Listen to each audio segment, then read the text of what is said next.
మరి వీళ్ళేమో వ్యూహాలు శపథాలు తెస్తారట. ఆ వ్యూహాలు శపథాల్లో చంద్రబాబు నాయుడు గారు అనే క్యారెక్టర్ ఉంటుంది.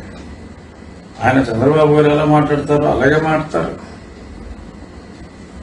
పవన్ కళ్యాణ్ గారి క్యారెక్టర్ ఉంటుంది, చిరంజీవి గారి క్యారెక్టర్ ఉంటుంది, అలా భువనేశ్వర్ గారి క్యారెక్టర్ ఉంటుంది, లోకేష్ గారి క్యారెక్టర్ ఉంటుంది. రియలిస్టిక్ క్లెయిమ్స్ తో అన్ని. చంద్రబాబు నాయుడు గారి అరెస్ట్ ఉంటుంది, ఇవన్నీ ఉంటాయి. స్కిల్ డెవలప్మెంట్ స్కామ్ అని అంటారు. అంతా ఇలా చేసి మరి అక్కడేమో ప్రొడ్యూసర్కి, దర్శకుడికి మరి fundamental rights, freedom of speech ఉండాలట. వీళ్ళ మీద మటుకు సినిమా తీయకూడదట. ఇది ఎక్కడ న్యాయం జగన్మోహన్ రెడ్డి గారు? మీరైతే రామ్ గోపాల్ వర్మ గారు లాంటి పెద్ద డైరెక్టర్ని పెట్టి నేషనల్ జాతీయ స్థాయిలో పెద్ద డైరెక్టర్ ఆయన, అటువంటి డైరెక్టర్ని పెట్టి మీరు సినిమాలు తీసుకోవచ్చా? మళ్ళీ రెండు ఏదన్నా అంటే జగన్మోహన్ రెడ్డి గారు బయోపిక్, ఓ పిక్ వచ్చింది బొక్కైపోయినది.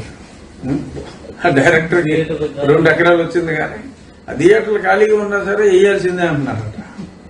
2-3 ప్రైవసీ కోసం కొన్ని జంటలు వెళ్తున్నాయి తప్ప ఆ యాత్ర 2 సినిమాకి ఇంకెవరో జంటలు తప్ప ఇంకెవరో వెళ్ళని పరిస్థితి ఒక యాత్ర 2కి వచ్చింది. లోకేష్ గారు కూడా మొన్న చెప్పారు, ఇది అటర్ ఫ్లాప్ కన్నా పెద్ద ఫ్లాప్ అని చెప్పి ఆ యాత్ర 2 గురించి చెప్పడం జరిగింది. అంటే ఒకసారి ఒక వ్యక్తిని జనం చూడకూడదు అనుకున్న తర్వాత ఇంక ఏమి ఎంత బిల్డప్ ఇచ్చినా, ఎన్ని జాకీలేసి లేపినా చూడరు అనటానికి ఈ యాత్ర 2 ఒక నిదర్శనం. అప్పుడు మరి యాత్ర 1 వచ్చినప్పుడు మరి ప్రజలు తెలియక కొంత గ్లామర్ లో ఉన్నారు. అందుకని చెప్పి పైగా అది రాజశేఖర రెడ్డి గారు కాబట్టి చూశారు. ఈ జగన్మోహన్ రెడ్డి వేస్ట్ అనుకున్నారు, చూడటం మానేశారు. సరే, వ్యూహాలు శపథాలు అవి ఎలా ఉంటాయి? రామ్ గోపాల్ వర్మ గారు కాబట్టి ఏదో కామెడీ కోసం కొంతమంది చూసినా దాన్ని ఎవరు సీరియస్గా అయితే తీసుకోరు.